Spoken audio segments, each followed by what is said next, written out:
आज आपका हार्दिक स्वागत और अभिनंदन है। जैसा कि आज हम 3 जीवन कौशलों पर मुख्य रूप से चर्चा करेंगे, जिसमें हमारा पहला है समालोचनात्मक चिंतन, या फिर उसको अंग्रेजी में हम कहें तो क्रिटिकल थिंकिंग। सत्र प्रारंभ करने से पूर्व हमारे कुछ लर्निंग आउटकम्स हैं, आपसे कुछ अपेक्षित उसके वो हैं आउटकम्स जिन्हें हम प्राप्त करना चाहते हैं इस सत्र के थ्रू, जिसमें यह है कि पहले तो आप इसके कॉन्सेप्ट को समझ पाएंगे कि what is critical thinking, in actual what is the difference between critical thinking and ordinary thinking. क्योंकि थिंकिंग के जस्ट लाइक थिंकिंग को एक ऐसा नया विषय नहीं है जिसके बारे में सब नहीं जानते हैं। तो डिफरेंस क्या है एक थिंकिंग में और एक क्रिटिकल थिंकिंग में। दूसरा कि आप क्रिटिकल थिंकर हैं या नहीं, उसकी विवेचना आप कर पाएंगे। तीसरा, आप समझ पाएंगे कि how to become a critical thinker, मैं कैसे एक क्रिटिकल थिंकर बन सकता हूँ। इसी के साथ साथ हम आशा करते हैं कि आप आज के प्रशिक्षण सत्र को प्राप्त करने के पश्चात ये सारे गुण अपने में समाहित करके आप अपने विद्यालय के बच्चों में भी उन गुणों को समाहित करेंगे और उनके लिए हर स्तर पर पूर्व प्राइमरी, लाइक आपका प्री प्राइमरी, प्राइमरी और अपर प्राइमरी, जिन स्तरों पर भी आप एज अ टीचर वहाँ अध्यापन कार्य कर रहे हैं, उनमें उन बच्चों को अवश्य रूप से उन गुणों को समाहित कर सकेंगे, उन कौशलों को समाहित कर सकेंगे। तो सबसे पहला आज का हमारा कौशल है क्रिटिकल थिंकिंग। क्रिटिकल थिंकिंग या फिर समालोचनात्मक चिंतन, हिंदी में से कहते हैं हम समालोचनात्मक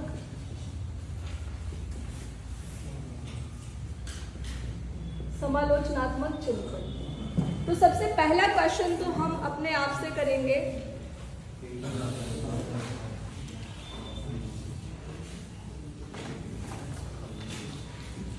एम आई a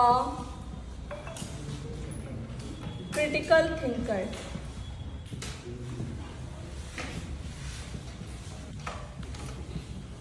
ठीक है, आप क्वेश्चन अपने आप से करेंगे कि am I a critical thinker or not. तो थिंकिंग सबसे पहले, क्योंकि इसमें थिंकिंग की बात है, तो पहला कॉन्सेप्ट तो हमारा ये क्लियर होना चाहिए कि थिंकिंग क्या होती है। थिंकिंग, जैसे कि कल हमने बात किया था, थिंकिंग एक ऐसी प्रोसेस जो आपके हेड में कहीं ना कहीं मौजूद है, जिसके अकॉर्डिंग आप बहुत से विचारों को अपनी जो जिसमें आपके थॉट्स हैं उनको लैंग्वेज में उतार करते हैं। थिंकिंग हो गया, यानी कि ऑर्डिनरी थिंकिंग। अब क्रिटिकल थिंकिंग, चूंकि थिंकिंग तो उसमें भी जुड़ा है, लेकिन वो कहीं ना कहीं उस थिंकिंग से अलग है। तो ऐसा समझेंगे कि थिंकिंग तो ऑर्डिनरी थिंकिंग और क्रिटिकल थिंकिंग जो है something different from the ordinary thinking। Critical thinking means something which is different from the ordinary thinking।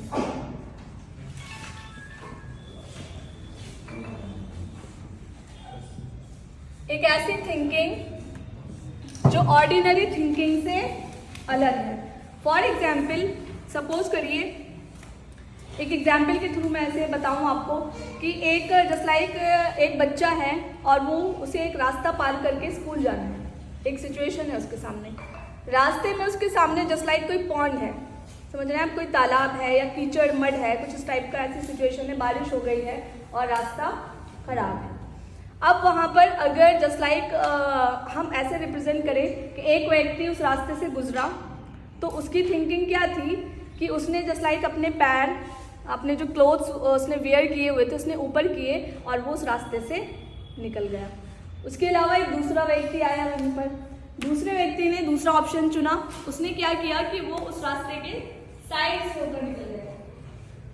Thinking दोनों कर रहे हैं, क्या थिंकिंग दोनों कर रहे हैं। वहीं एक तीसरा बच्चा आता है और वो सोचता है जस्ट लाइक कि वो कुछ ब्रिक्स वहाँ आसपास होते हैं, चौका जिसे आप कहते हैं, उन्हें उठाकर वो बीच में रखता है, कुछ फुट स्टेप्स बनाता है और उनसे होकर वो वहाँ से पार हो जाता है। तो वो दोनों थिंकिंग और ये वाली थिंकिंग कुछ अलग थी। इसमें उसने समस्या के विभिन्न पहलुओं को देखते हुए, लाइक उसने सोचा कि मैं तो पार करूँगा ही, और मैं दूसरे के लिए भी रास्ता बना दूंगा। और दूसरा ये कि जस्ट लाइक वो साइड से जाता तो उसमें जो उसके कॉन्स थे कि साइड से जाने में भी कहीं ना कहीं पैर स्लिप हो सकता था। दूसरा, आप बीच में से ऐसे ही निकल गए तो आपके कपड़े तो गंदे हुए ना। लेकिन apart from these two just like previous experiences, उसने एक नया रास्ता खोजा। तो वो कौन सी थिंकिंग थी? Critical thinking. तो क्रिटिकल थिंकिंग क्या होती है? जो ऑर्डिनरी थिंकिंग से बिल्कुल अलग होती है।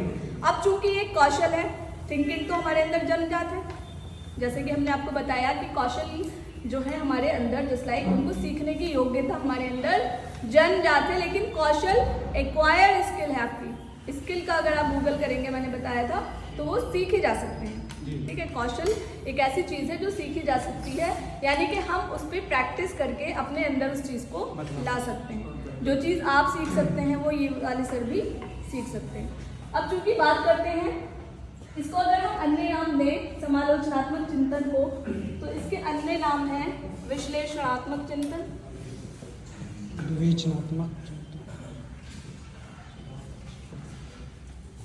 विवेचनात्मक,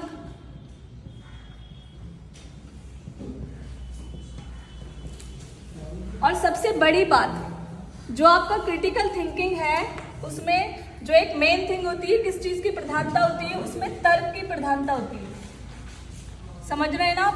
ऑर्डिनरी जैसे हम उस सिचुएशन की तरफ जाएं तो सोचा दोनों ने, लेकिन तीसरे वाले ने उसमें कुछ लॉजिक लगाया। तर्क समझते हैं ना? लॉजिक। लाइक वहां पर आप ऐसे ही बिलीव नहीं कर रहे हैं, आप वाई, वॉट, वैन, वेयर, जितने भी आपके WH वर्ड्स हैं, अगर हम इनकी बात करें तो उसकी अकॉर्डिंग आप सोच रहे हैं। मैं आपसे कह रही हूँ कि पृथ्वी गोल है, तो आप कह रहे हैं कि क्यों गोल है। समझ रहे हैं? यानी कि आप कुछ वहाँ रीजनिंग लगा रहे हैं। तो रीजनिंग जिस थिंकिंग में ज्यादा होगी वो कौन सी थिंकिंग है? हमारी क्रिटिकल थिंकिंग है। ठीक है, इसमें लॉजिक की और तर्क की प्रधानता होती है। या अपार्ट फ्रॉम इट अगर हम कहें कि आउट ऑफ द बॉक्स जाके सीखना। ठीक है, एक चीज आप ऐसे ही सीख रहे हैं और एक चीज जस्ट लाइक आप कर रहे हैं out of the box thinking.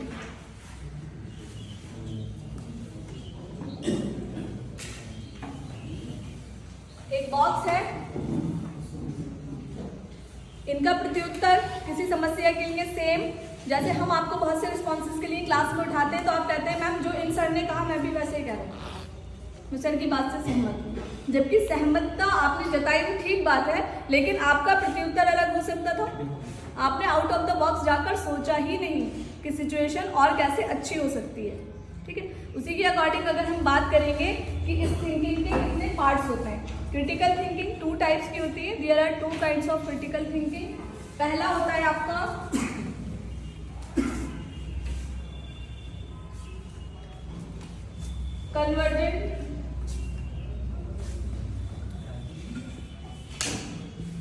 Convergent, thinking,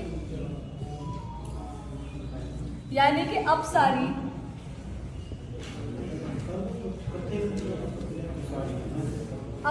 चिंतन। और दूसरा होता है इसका काइंड आपका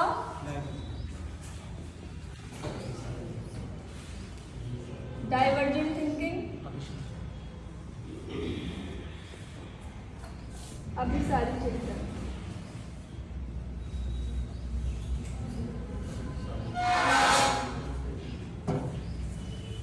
कन्वर्जेंट और डाइवर्जेंट थिंकिंग को अगर हम 2 एग्जाम्पल के थ्रू बताएं यहाँ पर, तो जैसे हम अगर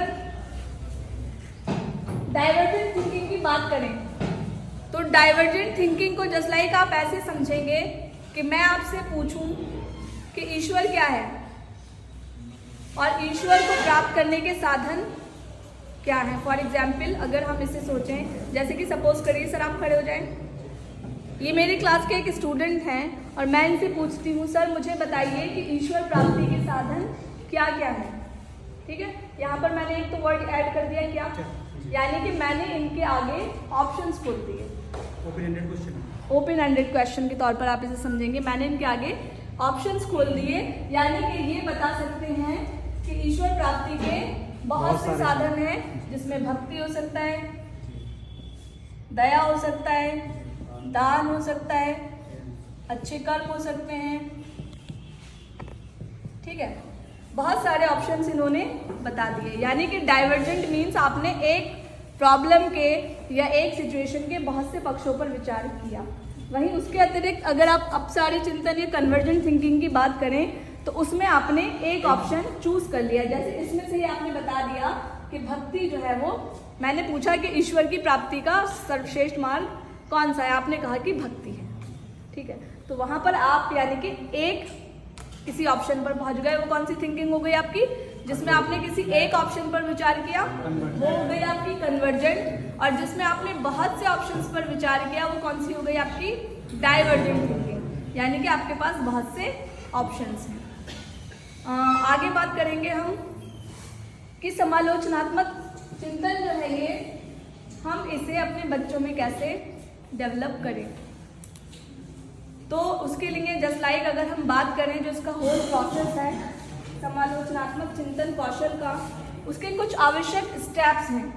जिसमें सबसे पहला है आपका कि आप समस्या पर विचार करेंगे। जस्ट लाइक आपके पास कोई प्रॉब्लम है, ठीक, प्रॉब्लम समझे यहाँ या सिचुएशन समझे उसे। प्रॉब्लम ना समझकर आप सिचुएशन भी समझ सकते हैं। कोई समस्या है, समस्या पर क्या करेंगे, फर्स्ट स्टेप समालोचनात्मक चिंतन का पहला स्टेप क्या है कि समस्या पर विचार करेंगे, उसके बाद विश्लेषण करेंगे। विश्लेषण करना उसका दूसरा प्रोसेस या दूसरा स्टेप हो गया। तीसरे स्टेप की तरफ आते हैं आप, सूचनाओं, डेटा कलेक्शन, सूचनाओं की जानकारी लेंगे या उन्हें एकत्रित करेंगे। प्रोसेस ऑफ, जैसे कि आप कोई रिसर्च करते हैं सेम ऐसे किसी प्रॉब्लम पर बात करना, सूचनाओं की जानकारी के बाद आप उसमें कुछ क्रिएटिव करेंगे, उसके बाद आप रीजन लगाएंगे यानी कि तर्क भी करेंगे। तर्क के साथ साथ आप उसका क्या करेंगे, मूल्यांकन करेंगे आप। So this is the whole process of critical thinking. कोई सिचुएशन है आपके पास, मैंने पूछा फॉर एग्जाम्पल, जस्ट लाइक अगर हम बात करें, जैसे मैं इसको एक एग्जाम्पल के थ्रू और बताऊं आपको, वर्क प्लेस पर हम सब काम करते हैं। सपोज करिए आप दोनों खड़े हो जाए सर को, जस्ट लाइक मैं यहाँ पर एज अ बॉस या सबॉर्डिनेट या प्रिंसिपल हूँ, समझ रहे हैं आप, ये दोनों मेरे एम्प्लॉय। मैंने सर को एक पर्टिकुलर टास्क दिया, बैठ जाएंगे, और सर ने उस टास्क को हमेशा से इनका वर्किंग जस्ट लाइक प्रोग्रेस आप देखें तो अच्छा है, ठीक है। अब मैंने इनको कोई टास्क दिया, उसमें मुझे अपने पॉइंट ऑफ व्यू से लग रहा है कि इन्होंने ठीक से नहीं किया, ठीक, जबकि हो सकता है इन्होंने अच्छा किया हो या बुरा किया हो। तो इनका पर्टिकुलर जस्ट लाइक हम जब एनालिसिस करेंगे ना, जब पहुंचेंगे ना उस पॉइंट तक, लेकिन मैं तो ऐसे ही कह रही हूँ कि सर ने काम अच्छा नहीं किया, बैठेंगे सर। अब उसके बाद just like as a boss, यहाँ पर आप सब मेरे एम्प्लॉय हैं, मैं किसी से भी अगर पूछूं, जस्ट लाइक सर को हम खड़ा करते हैं और सर से पूछते हैं, सर का नाम क्या है, अखिल सर को आज मैंने कोई पर्टिकुलर टास्क दिया था सर, और अखिल सर ने उसमें अपना बिल्कुल भी बेस्ट नहीं दिया, मैं इनसे बहुत डिसअपॉइंटेड हूँ, मैं इनसे बहुत हताश हूँ, आपकी क्या राय है। मैं तो चाहती हूँ जस्ट लाइक कि मैं इनका कोई क्लियरेंस नोटिस निकाल दूँ, लाइक मैं इनसे पूछूँ कि इन्होंने ऐसा क्यों किया है या हम इस पर कोई कड़ी कार्रवाई करना चाह रहे हैं। पहले मैं देखूंगा ना कैसे क्या काम किया इन्होंने। आप देखेंगे तो बाद में आप मुझे राय दीजिए, आप फर्स्ट अटेम्प्ट में मुझे बताएंगे। मेरे को पता ही नहीं क्या फॉर एग्जाम्पल, ठीक है, डायरेक्टली हम क्या करते हैं एज अ बॉस, पहली तो ये वाली फीलिंग है, हम सिचुएशन में general feeling, general just like अगर हमारी कोई प्रॉब्लम या सिचुएशन होती है उसमें भी आप बिना तर्क के अपना आंसर देते हैं, देख लेना। यहाँ तो आपको हम प्रोसेस बता रहे हैं तो आप उस तरीके से चल रहे हैं, ठीक है। सबसे पहली बात यहाँ पर ये है कि जस्ट लाइक मैंने इनसे पूछा कि इन्होंने बिल्कुल खराब परफॉर्म किया, ठीक है सर, मैं चाहती हूँ कि मैं इनके बारे में कुछ भी कोई हार्ड डिसीजन लूँ। आप एज एन एम्प्लॉय वहाँ पर बहुत से प्रत्युत्तर दे सकते हैं। सबसे पहला जो आपका कॉमन आंसर अगर इस टाइप से होता है कि हाँ सर इन्होंने ऐसा गलत किया, ये आप ठीक कह रहे हैं, ठीक है। जनरली इन्होंने कह दिया कि सर बॉस को ही तो ठीक कहेंगे, बॉस को तो सामने से कोई गलत नहीं कहता। और दूसरी बात, जब मेरी ना हो, बात हो रही है दूसरे की, तो मेरे पास तो एक ओपन वाला ना, ओपन एंडेड क्वेश्चन मिल गया मुझे, जस्ट लाइक अपने भी पुराने ग्रजेस निपटाने का कि मेरे साथ अगर कुछ किया था इन्होंने, ठीक है, वो सारी चीज़ उसमें सम्मिलित कर दी। अपार्ट फ्रॉम इट, अगर आप ये कहते हैं कि सर हो सकता है कि उनके साथ उस टाइम, क्योंकि उनका पिछला वर्क रिकॉर्ड अच्छा है, वहाँ आप प्रोफेशनल तरीके से, समझ रहे हैं आप, बिना किसी पक्षपात के आप ये बात करते हैं कि सर आप उनके लिए कोई हार्ड डिसीजन ना लें। हो सकता है कि सर के साथ कोई प्रॉब्लम रही हो, अब वो प्रॉब्लम वहाँ पर पर्टिकुलर सिचुएशन बेस्ड भी हो सकती थी, या हो सकता है सर की कुछ पर्सनल या व्यक्तिगत कारण ऐसे रहे हों जिसकी वजह से सर ने ऐसा किया। तो पहले वाला जो आपका विचार था और दूसरा वाला जो आपका विचार था उसमें अंतर हो गया। पहले तो आपने जस्ट लाइक ऐसे ही सिचुएशन के प्रेशर में आया आप, या फिर जस्ट लाइक हम प्रत्युत्तर देना, जैसे मैंने कहा था रिस्पांस देना हम अपनी सबसे पहली जिम्मेदारी समझते हैं बिना एनालिसिस किए, सब यही करते हैं। तो क्रिटिकल थिंकिंग और ऑर्डिनरी थिंकिंग में डिफरेंस यही है कि आप जब तक प्रत्युत्तर नहीं देंगे, सिचुएशन कोई सी भी हो सकती है, ये तो मैंने क्रिएट किया आपके लिए फॉर एन एग्जाम्पल, सिचुएशन कोई सी भी हो सकती है, पॉजिटिव और निगेटिव। पॉजिटिव में भी तो आप ये कहते हैं, मैं आपसे पूछूं कि सपोज करिए मुझे ये बताइए कि यहाँ समोसे किसके अच्छे बनते हैं, फॉर एग्जाम्पल। अब आपकी व्यक्तिगत राय तो शामिल हो ही सकती है और आप उत्तर देना अपना परम धर्म समझते हैं, ना कि आप मुझे उसके बेहतर ऑप्शंस सुझा सकते हैं। समझ रहे हैं ना आप उस बात को? यानी कि फुल्ली आप क्या करेंगे, पहले तो मेरे पास प्रॉब्लम है ना, मेरी प्रॉब्लम थी कि सर ने काम अच्छे से नहीं किया। अब ऑर्डिनरी थिंकिंग हमने बताई, आपने प्रत्युत्तर दे दिया, लेकिन अगर आप क्रिटिकल थिंकिंग करते हैं तो आप विश्लेषण करेंगे पहले तो उसका, ठीक, सूचनाओं की जानकारी इकट्ठा करेंगे, उसमें कुछ क्रिएटिविटी भी रखेंगे, अपनी नवीनता रखेंगे। दूसरा आप लॉजिक करेंगे, मूल्यांकन करेंगे और फिर उसके बाद क्रिटिकल थिंकिंग करेंगे, यानी कि पूरा होल एनालिसिस करेंगे। एक ऑर्डिनरी थिंकिंग और क्रिटिकल थिंकिंग में यही डिफरेंस है।